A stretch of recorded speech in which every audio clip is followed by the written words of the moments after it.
The sun was shining brightly, but inside the small house, it felt cold.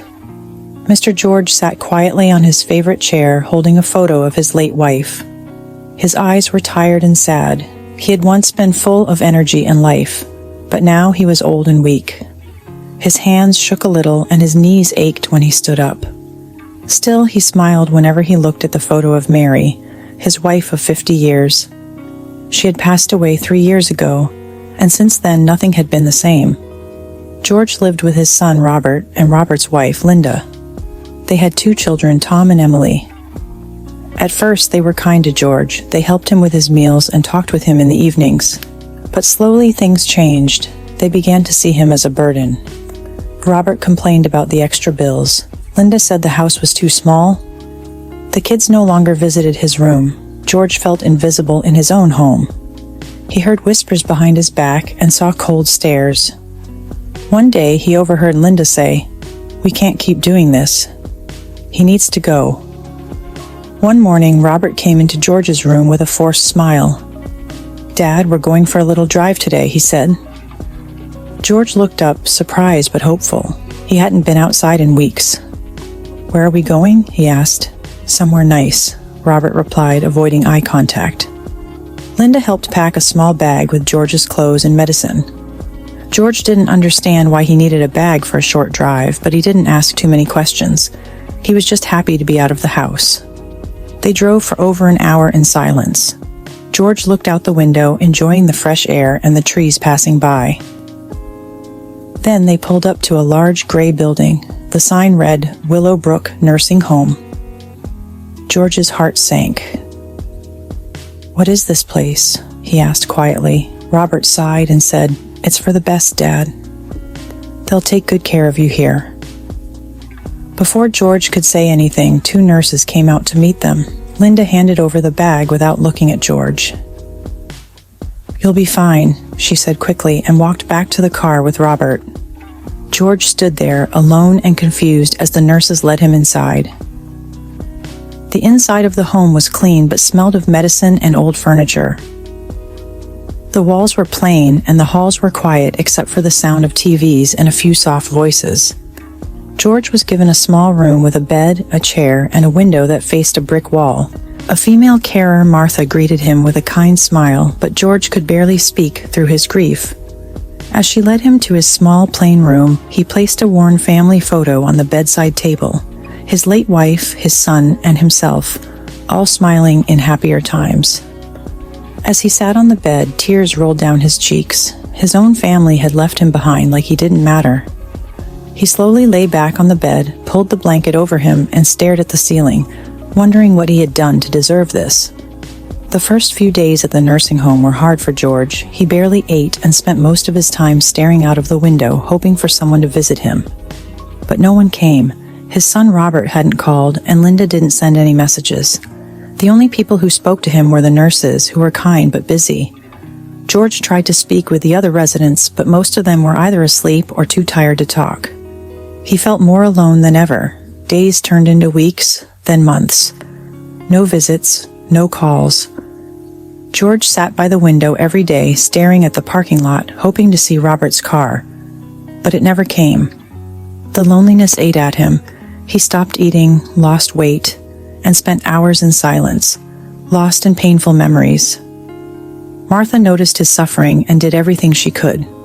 She brought him his favorite meals, read to him, and when he could no longer walk, she wheeled him outside for fresh air. She tried calling Robert, but each time he had an excuse. "I'm busy with work."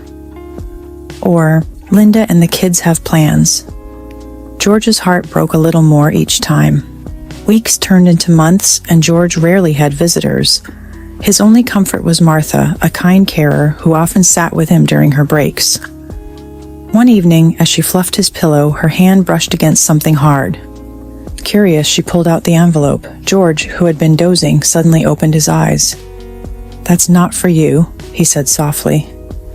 Martha quickly apologized, but George smiled. "It's okay, just keep it safe for me." He didn't explain further, but Martha noticed the strange look in his eyes, a mix of sadness and something else, hope She tucked the envelope back under the pillow, wondering what secret it held. One afternoon, a well-dressed man arrived at Willowbrook asking for George. The staff was surprised. No one ever visited him. The man introduced himself as Mr. Thompson, a lawyer. George's face lit up when he saw him. They spoke in hushed tones for hours, and when Mr. Thompson left, George looked happier than he had in years. Martha couldn't resist asking, "Who was that, George?" He chuckled. "An old friend. It's nothing to worry about." Days kept passing, no visits, no calls.